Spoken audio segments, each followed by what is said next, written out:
Okay, this is day 3 of my week-long video marathon, and question number 3 comes from Chad, and he asked basically, how do I learn grammar? How long do you have?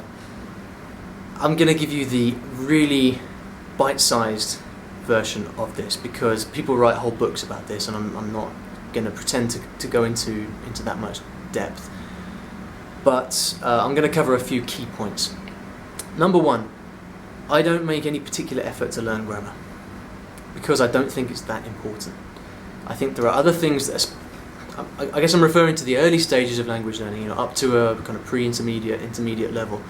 Grammar is useful, but other things, mainly vocabulary, are much more important than grammar.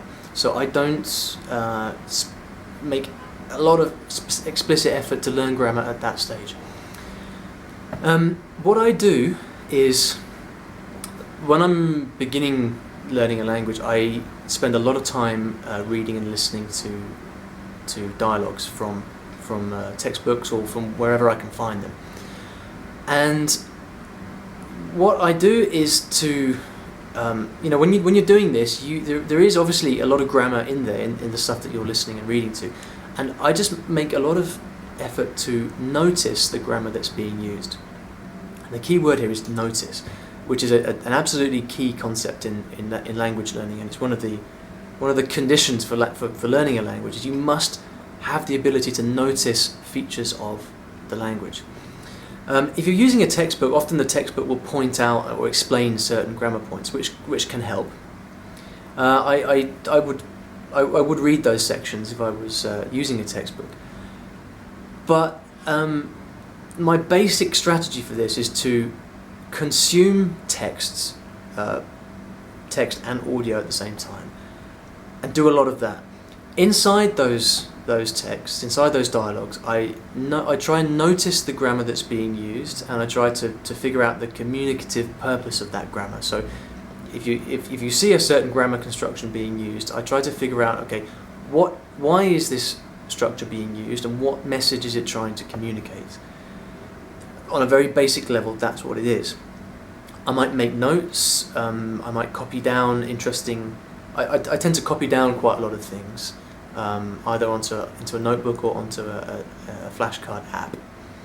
And so I notice the grammar that's being used, I make a record of it, and then if I'm doing that every day, which I try to do, I find that the same grammar patterns usually start to crop up again and again and again. So providing that you're doing something every day, you will get exposure to the most common grammar patterns that there are in the language, especially if you're using a graded textbook. That's the first half, noticing the grammar that's being used. If you've noticed the grammar effectively, and you actually making a real effort to notice that grammar and to understand what it's being used for, then the second part of the equation is actually when you come to speak. And I tend to start speaking quite early on in a language. And obviously when you speak with a language partner, you need to communicate a message or messages to that person. And in order to do that, you need two things. You need vocabulary, and then you need grammar. And it's a combination of those things which is going to allow you to express your message. Now, what happens is, because I've already noticed these interesting grammar patterns and I've written them down, then inevitably, when I come to speak, I want to use these grammar patterns in my speaking. So I'll be speaking with my language partner or with my teacher or whatever, and I'll make conscious efforts to use this grammar that I've noticed. I'll usually make a complete meal out of it, and there'll be mistakes all over the place, but that's fine. Either the person that I'm talking to will correct me, or I'll ask them to correct me, or I'll ask them, is this right?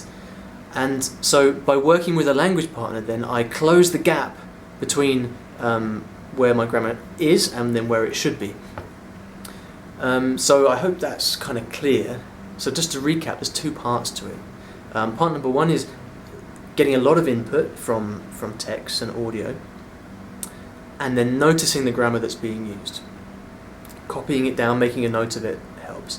And then That's the receptive part. Then when you come to speak, which is the productive part, you want to then try to use that grammar that you've been noticing and reading and listening to, and then work with your language partner to improve and correct how you're using that grammar. That's my basic approach to learning grammar, a very kind of natural, generative approach, but definitely proactive. Okay, I hope that helps. That's the way that I approach learning grammar.